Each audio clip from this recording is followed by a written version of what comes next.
world? It's your boy at Big Game James _36, and I'm with Greg McGarry. And this is the TaxSlayer Gator Bowl Drive to Selection, presented by Toyota, where each and every week we give you a breakdown of what happened with college football the previous weekend, what's coming up this weekend, and how it affects the TaxSlayer Gator Bowl, played here December 29th at noon in Jacksonville, Florida. Finally, unfortunately, but finally, because it means the season is coming to an end. It feels like it just started, but it also feels like it's been a really, really, really long time for the college football season, and kind of go into a big weekend, Thanksgiving. Everybody gets a chance to eat their food, be around their family, but a lot of major rivalry games are being played this weekend, which still should be able to affect the landscape of college football. Especially with the ACC, SEC matchups there. You see it up and down the board, as well as some conference matchups that certainly will have huge implications on the bowl scene. So we'll talk about a few of those, but as you say, starting Thursday night with the Egg Bowl, a lot of football to be played. A lot of tradition, a lot of parity. Really, with those games like the Egg Bowl, FSU, Florida, a bunch of other different things outside of the ACC and the SEC, Ohio State, Michigan, major implications for what the national landscape is going to be. You never can just discount these games. The other team could be defeated, the other team could be undefeated, and you never know what's going to happen.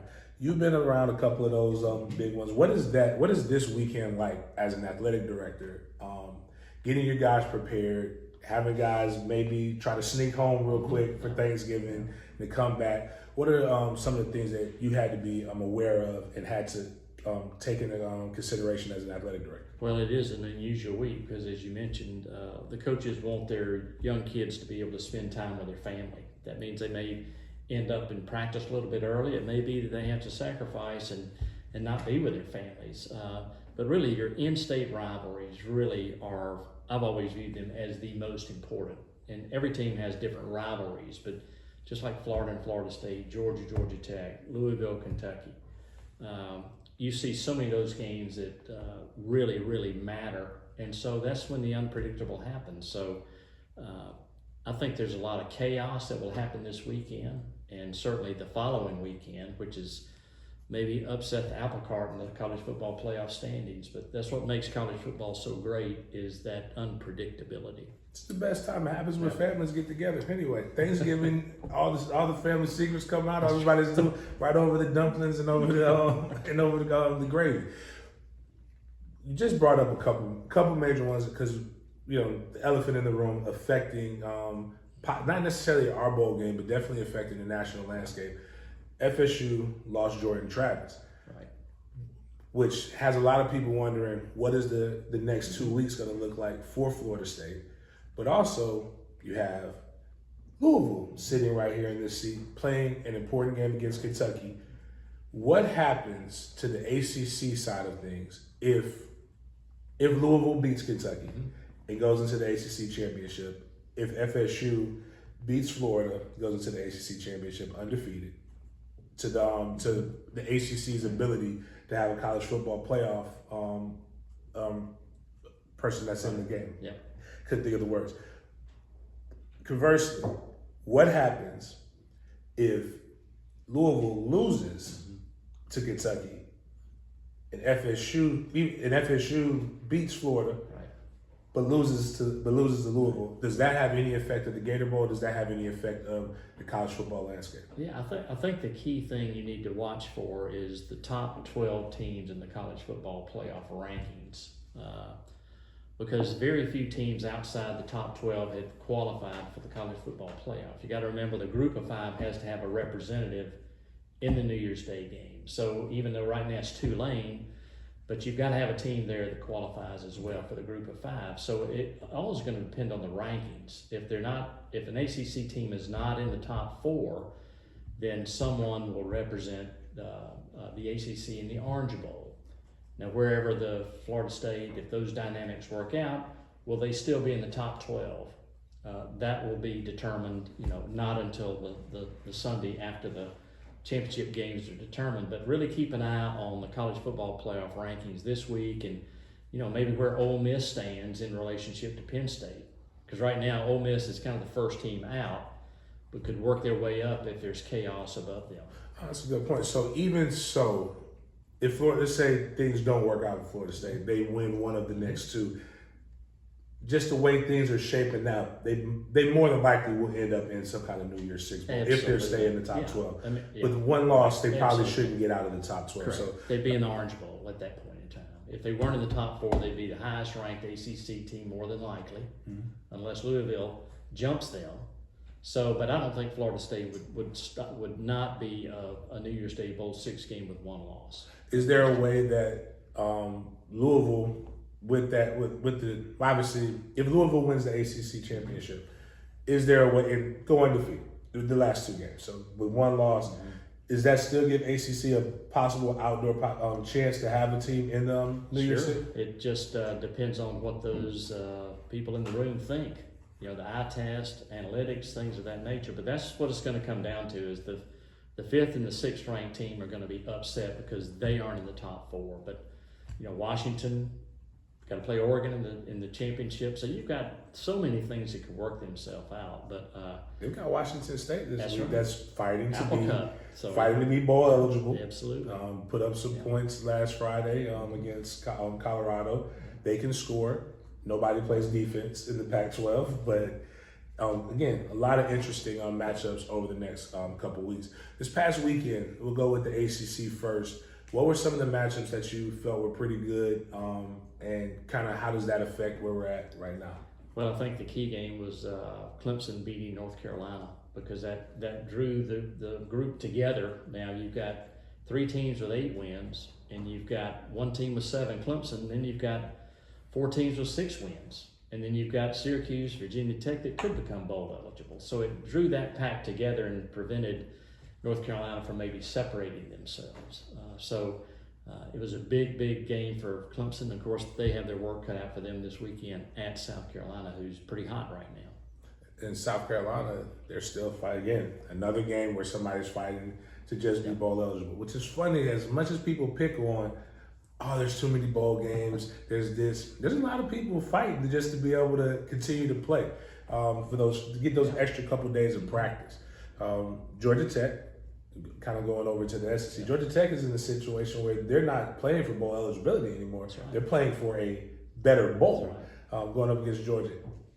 Any chance, or is it more so a snowball's chance? No, I think there's always a chance. It'll be interesting to see how Tech responds. I know they really had a huge celebration after becoming bowl eligible last week. So do they feel like they've accomplished their goals and going to a bowl, or everything at stake having to qualify for a bowl? But I think you'll see, I mean, they have nothing to lose. So I think anytime a team comes in there with nothing to lose, if Georgia, for instance, doesn't play a clean game, I think it's a close game, even though the spread may be 20 points or more. But we've all seen, I mean, Auburn was a 27-point pick over New Mexico State last week. We all know how that game ended up. So I just think the gloves are off in any in-state matchup when you've got rivalries involved. And especially with Georgia, maybe peaking a little bit to that big-time matchup in Atlanta again with Bama. Another bowl-eligible, might need to call these bowl-eligible bowls. Right. Florida State playing Florida. Obviously, we just talked about Jordan Travis being injured, but an interesting thing that's shaking up University of Florida with Graham Mertz going down, who's actually been playing way above what people thought he was going to be able to play. Florida just can't stop anybody on defense. They are literally a offensive coordinator stimulus package. They give up a lot of points.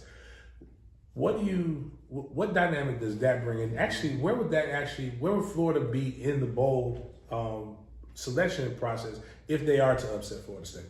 Well, they'd be at the bottom of the pack because you've got some teams that already have 6 wins that could have 7 wins. So they probably won't be choosy, but you know, who knows? If Ole Miss moves up, they could be in play for our game with a win. You just don't know how those dynamics are going to work out. But I think that game is really going to be interesting. I would love to maybe be behind the curtains to see how the coaches' game plan has changed for both schools. Because, you know, they prep all year for the games assuming that these players are going to play. So what changes are going to be made? How does the culture help determine who's going to win the game. Are the kids going to feel sorry for themselves? Are they going to be amped up to be able to make up for their teammates that are hurt? I mean, you'll have both those teams that really want to play hard for the quarterbacks that won't be in the game. So I think it'll be a dynamic game just to see how things have changed since you've got those two quarterbacks that are out of play, and their replacements are totally different. Way different. Different doesn't even. Jordan Travis being an extreme athlete, very good, very gifted. Going back to a Tay Rodemaker, who's more of a pocket presence, to a Graham Mertz, who is more of a point guard with the ball, distributing the ball to a bunch of different people, to a young man who seems to be really, really athletic and wants to run the ball and be explosive. I have no idea how they're going to how either side is going to game plan, but it should make for fun for Thanksgiving. And then with things still on the table to be able to play for, makes that even more exciting.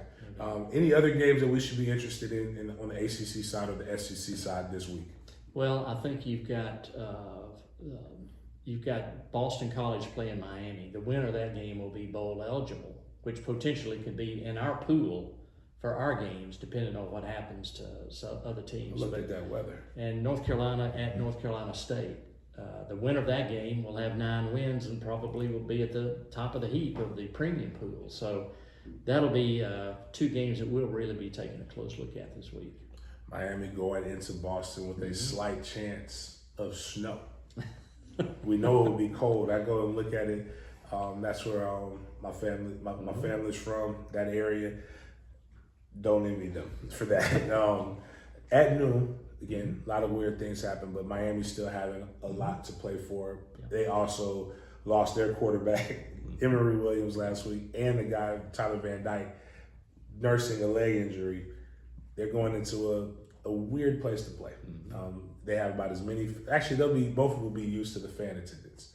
Nobody really goes to those games. Cold, not Florida, but again, we have the notables, which is a lot. A lot of things that can't happen.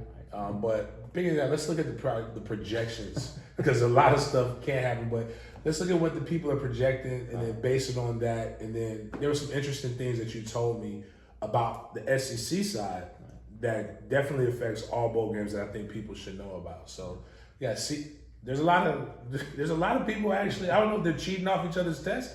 They're reading the same piece of paper, but a lot of people think North Carolina and Tennessee. Yeah, I think they're assuming that Mississippi State. Ole Miss is going to be in the Citrus Bowl, which would then create some dynamics there that would come into play. But yeah, if the season ended today.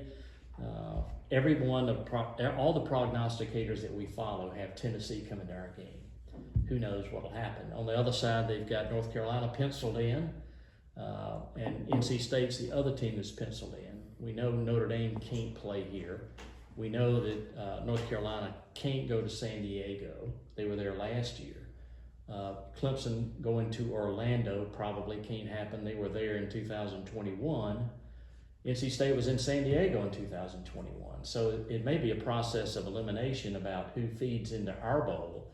And then it depends on the matchup because there's certain things that probably, they could happen, but they probably won't happen as far as NC State playing Tennessee because they play in week 2 of 2024. I don't know if both those teams would want to play each other 2 times in over 3 game span there. But a lot of things can come into play, but that's what makes it so unique. You can't just make some assumptions without knowing all the disclaimers that come into play as far as repeat venues, things like that.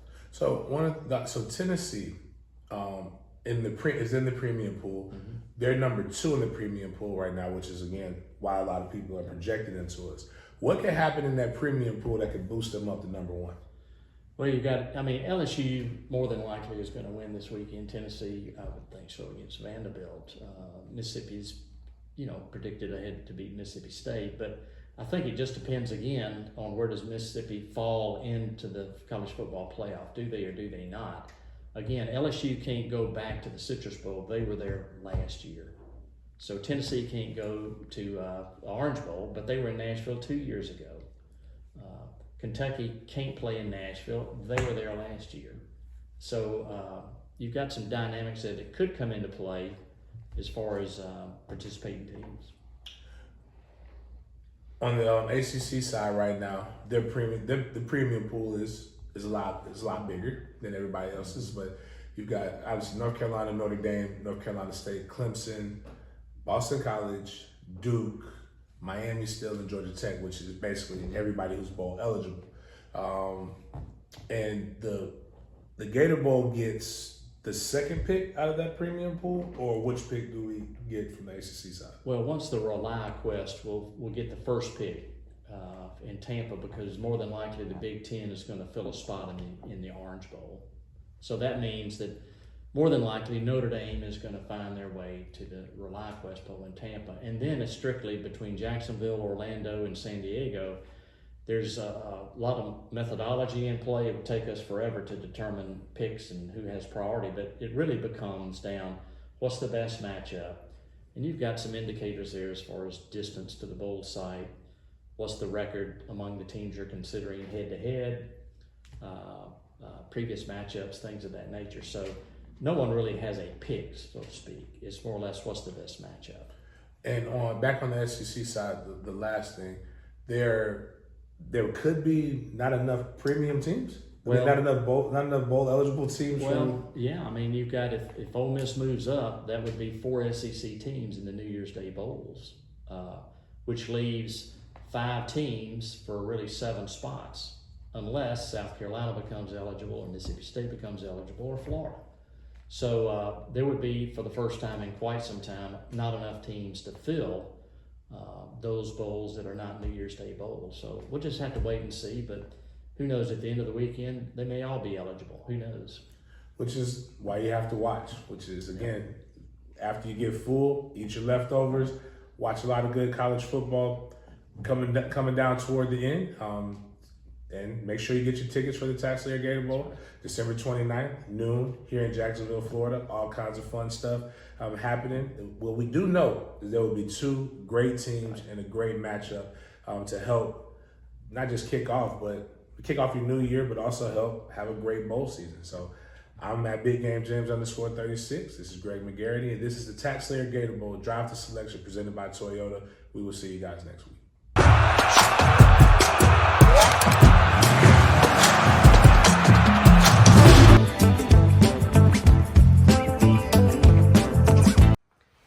Happy Thanksgiving to each of you, our TaxSlayer Gator Bowl family.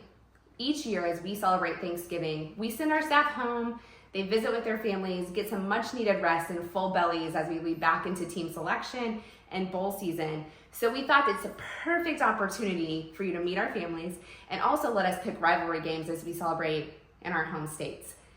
As you know, I'm from Kansas and typically go back home to visit my family, and this year I wasn't able to, but I couldn't let you guys miss out on the Cox crew. So let me introduce you.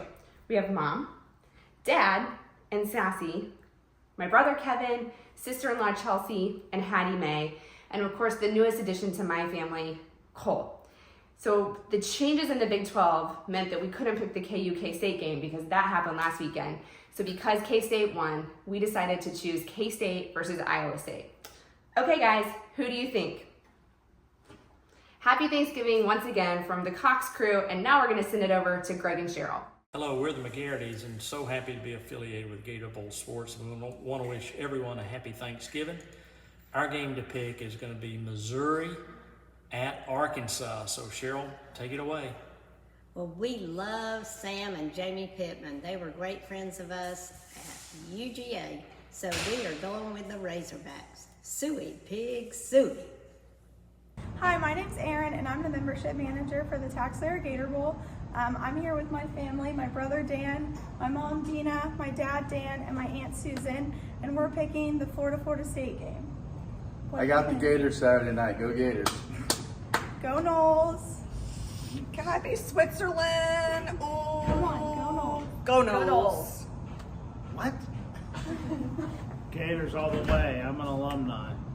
Go Noles, baby. Go Noles. I'm going to pass it over to Joe for our next pick. Hey y'all, I'm Joe Atkinson, the event hospitality intern. I'm joined by my wonderful mother and my 2 dogs, Thor, and if the other one will come up, Lily. We are tasked with picking the South Carolina Clemson game this week. While I am obviously a little bit biased, wearing the shirt, haven't gone there, my mom is a Texas A&M grad. And if you know anything about Texas A&M fans, they don't really like teams that wear orange. So for those couple reasons, we're going to go with the Gamecocks this week. Go Cox. On to you, Caitlin. Hi, I'm Caitlin, and I'm the Marketing and Community Relations intern this fall, and I'm here with my dad. Hi, I'm Rory. And this is our dog, Teddy. And although we're big Georgia fans, we are picking the game Oregon State versus Oregon, and I think Oregon's going to win. I also think Oregon's going to win, particularly because their head coach is the former defensive coordinator for Georgia, and they're playing in Eugene. And now let's toss it to Alex to see what his picks are. Hey, it's Alex McGarity, Director of Events and Operations for the TaxSlayer Gator Bowl. Got our dog Bailey here to make our pick again for this year. We're picking Georgia at Georgia Tech. It's a night game in Atlanta, but Bailey and I feel confident about the dogs winning. Bailey's talked to Uga, they're friends. So Georgia continues their winning streak, goes undefeated in the regular season.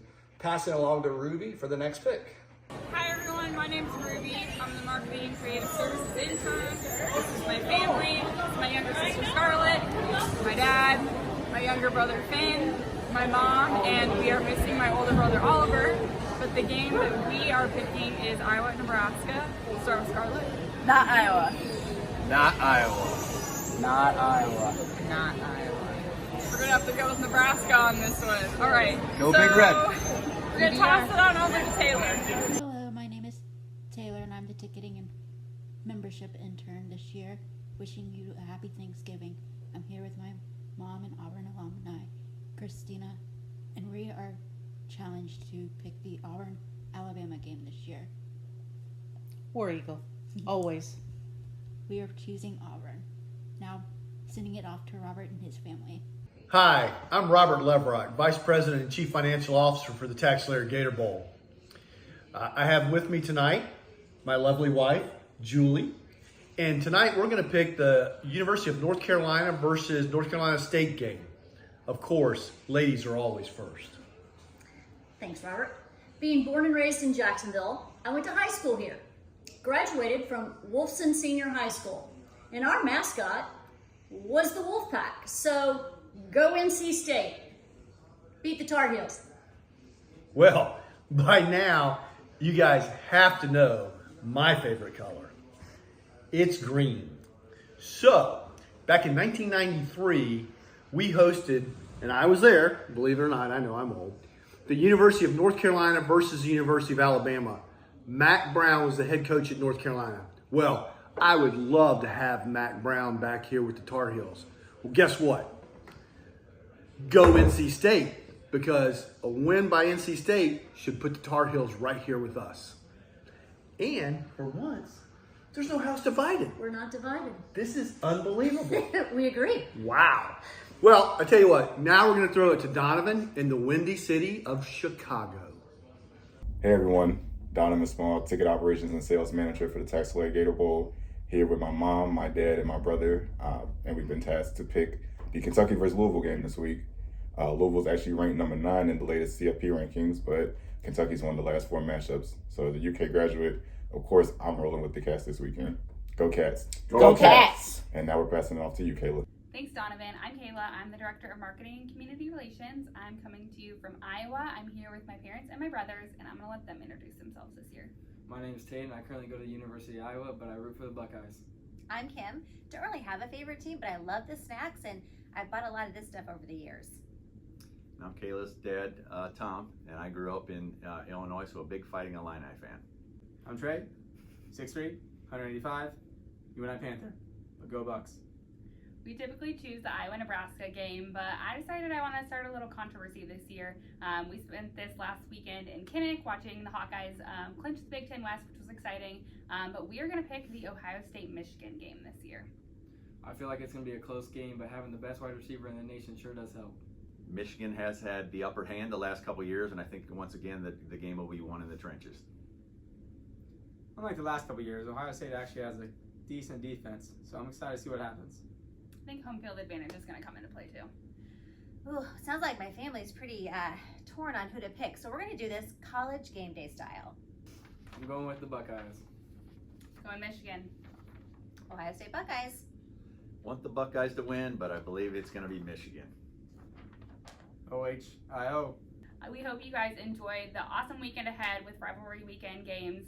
It's sure to be one that is going to be interesting and a lot of great matchups. And we'll see you next week. Happy Thanksgiving.